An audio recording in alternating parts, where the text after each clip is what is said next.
Good morning, dear student. Myself Kiramba Saib Kharad, joined as Assistant Professor, Department of Chemistry, Jizamata College of Science and Art, Bende. Today's topic for discussion is a resonance effect. Resonance effect. Two double bond or multiple bond, they are separated by single bond. They are said to be conjugation, and the molecules having such bonds are called as the conjugated molecules. For example, 1,3-butadiene, benzene, etc. What is the exact meaning of resonance effect? The redistribution of electron operating in an unsaturated system by pi bonds is known as resonance effect. Many times, properties of molecules cannot be explained by a single structure. This can be explained by two or more individual structures which are interconvertible. The individual structure are called a resonance or canonical structure. Canonical structures are not real, that is, they are the hypothetical. The actual structure of the molecules is hybrid of all such structure known as resonance hybrid.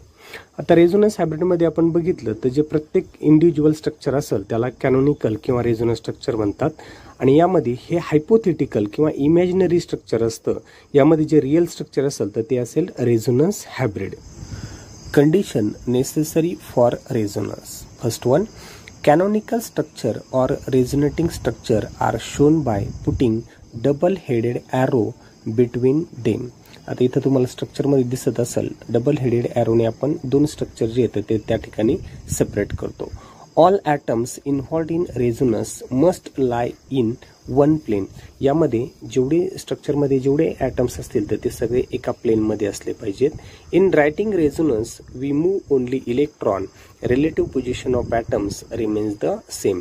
यामध्ये फक्त आपण electron जे आहेत त्यांचं त्या ठिकाणी resonance दाखवतो किंवा रिडिस्ट्रीब्युशन दाखवतो, परंतु प्रत्येक ॲटमची जी पोझिशन असेल तर ती रिमेन्स सेम असेल किंवा आहे तशीच असेल. All canonical form must be bona fide, that is, carbon should be shown with 4 bonds, nitrogen with 3 bonds and oxygen with 2 bonds. याचा अर्थ असा झाला की प्रत्येक स्ट्रक्चर हे बोनाफाईड असलं पाहिजे, म्हणजे कार्बनची व्हॅलन्सी 4, नायट्रोजनची 3 आणि त्या ठिकाणी ऑक्सिजनची 2 ती सॅटिस्फाईड झाली पाहिजे. Last one, resonance hybrid is more stable than any resonating form. आता इथं आपल्याला खाली बेन्झीनचे दोन रेझोनेटिंग स्ट्रक्चर दिसतात, फर्स्ट आणि सेकंड. यामध्ये कुठलं मोर स्टेबल असं जर आपल्याला विचारलं तर आपण त्याला कन्फर्म सांगू शकत नाही की कुठलं मोर स्टेबल, पण या दोन्हीही कॅनोनिकल किंवा रेझोनेटिंग स्ट्रक्चरपेक्षा resonance. Next, the structure in which negative charge is on more electronegative atom is more stable. आता इथं खाली दोन स्ट्रक्चर दिलेले आहेत बघा, त्यामध्ये एक लेस स्टेबल आणि दुसरा मोर स्टेबल म्हटलंय. तर पहिलं जे स्ट्रक्चर असेल तर त्याच्यामध्ये CH2 जो आहे तर त्याच्यावरती आपण त्या ठिकाणी निगेटिव्ह चार्ज लिहिलेलं आहे बघा, आणि दुसऱ्या स्ट्रक्चरमध्ये ऑक्सिजनवरती निगेटिव्ह चार्ज लिहिलेला आहे. ऑक्सिजन कसं आहे, मोर इलेक्ट्रोनेगेटिव्ह आहे कार्बनपेक्षा, therefore negative charge on oxygen is more stable structure as compare to the carbon which contain negative charge. Next one, the structure in which charge separation is involved contributes less to the resonance hybrid than those structure which do not involve charge separation. आता इथं खाली 4 structure दिलेत बघा, first, second, third आणि fourth. First स्ट्रक्चरमध्ये जर आपण त्या ठिकाणी पाहिलं तर first structure is more stable due to structure as it does not involve any charge separation, while the structure second, third and fourth are less stable due to the charge separation.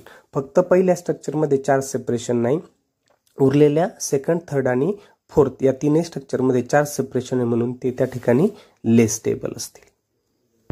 Next, energy of actual molecules is lower than energy of any of the resonance form and hence resonance hybrid is more stable than any of the resonance form. म्हणजेच काय की resonance जो hybrid असेल तर तो त्या ठिकाणी more stable structure आहे. मॉलिक्युलची एनर्जी ही रेझोनन्स फॉर्म किंवा कॅनोनिकल फॉर्मपेक्षा कशी असते, नेहमी कमी असते. Next one, it is a classified into 2 types. Resonance effect get classified into 2 types. First one, that is the electron donating resonance effect, त्याला आपण प्लस आर इफेक्ट म्हणतो. Second one electron withdrawing resonance effect, त्याला आपण -R effect म्हणतो. The atoms that can donate electron by resonance are said to be +R effect and the atoms that can withdraw electron by resonance are said to be -R effect. आपण सोप्या भाषेमध्ये आपण असं म्हणूया की atoms किंवा group of item जर electron donate करत असेल तर त्याला आपण +R इफेक्ट म्हणतो आणि जर ॲटम्स किंवा ग्रुप ऑफ ॲटम दुसऱ्याचे इलेक्ट्रॉन विड्रॉ करत असेल तर त्याला आपण त्या ठिकाणी -R इफेक्ट म्हणतो. आता या ठिकाणी आपण काही मॉलिक्यूल किंवा कंपाऊंडचे रेझोनन्स स्ट्रक्चर बघूया. First one that is the carbonate ion किंवा आपण त्याला CO3 आयन म्हणतो. आता यामध्ये खाली 3 स्ट्रक्चर दाखवलेत बघा, फर्स्ट, सेकंड आणि थर्ड. तीनही स्ट्रक्चरमध्ये आपल्या लक्षात येतं की 2 ऑक्सिजन जे आहेत ते कार्बन बरोबर सिंगल बॉन्ड फॉर्म करतात आणि त्यांच्यावरती निगेटिव्ह चार्ज येतो. तर एका ऑक्सिजन बरोबर कार्बन ऑक्सिजन हा डबल बॉन्ड तयार होतो. 3 कॅनोनिकल फॉर्म आपल्याला याच्यामध्ये बघायला मिळतात आणि शेवटचा जो फॉर्म आहे that is the resonance hybrid, म्हणजे प्रत्येक ठिकाणी आपण पाहिलं की ऑक्सिजनवरती 2/3 निगेटिव्ह चार्ज जो आहे तो डिस्ट्रीब्युट्स होतो. So they are indication by the delta negative. Next one carbon dioxide molecules CO2. आता खाली तर 3 स्ट्रक्चर दाखवलेत बघा, फर्स्ट, सेकंड आणि थर्ड. पहिल्या स्ट्रक्चरमध्ये कार्बन दोन्ही ऑक्सिजन बरोबर डबल बॉन्ड दाखवलाय. पहिल्या स्ट्रक्चरमध्ये कार्बन ऑक्सिजन एक बॉन्ड विड्रॉ होईल. रेझोनेटिंग सेकंड स्ट्रक्चर बघा, कार्बनवरती पॉझिटिव्ह आणि ऑक्सिजनवरती त्या ठिकाणी निगेटिव्ह चार्ज येईल. रिव्हर्स होईल परत चार्ज, दुसऱ्या ऑक्सिजनवरती निगेटिव्ह येईल आणि कार्बनवरती पॉझिटिव्ह चार्ज येईल.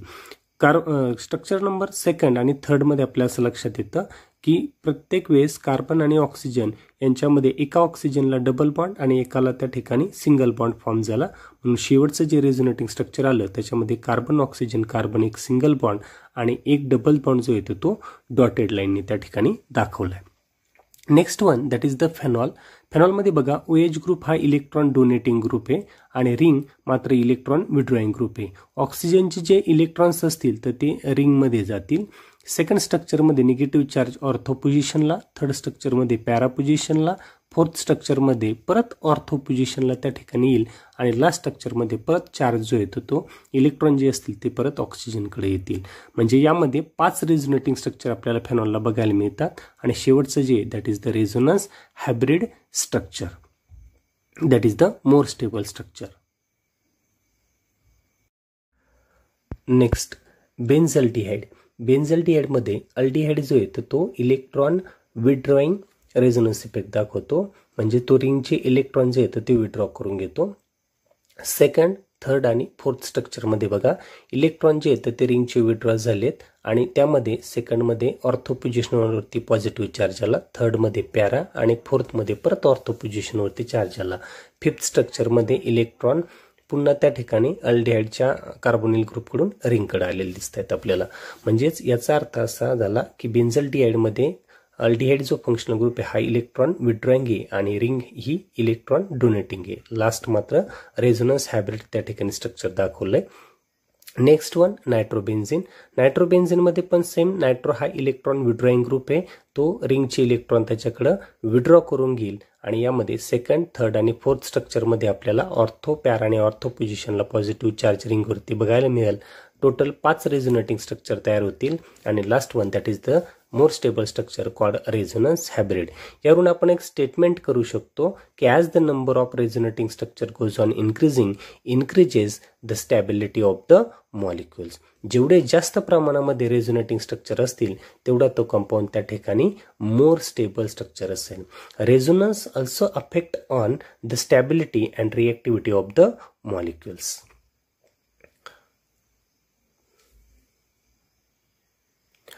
Thank you all of you. हे व्हिडिओ फक्त एज्युकेशनल पर्पजसाठी आहेत, त्यामुळे तुम्ही तुमच्या मित्रांना व्हिडिओ शेअर करू शकता. माझ्या चॅनलला सबस्क्राईब करा म्हणजे नवीन व्हिडिओज तुम्हाला त्या ठिकाणी पाहता येतील. परत एकदा सर्वांचे मनापासून आभार. Thank you very much.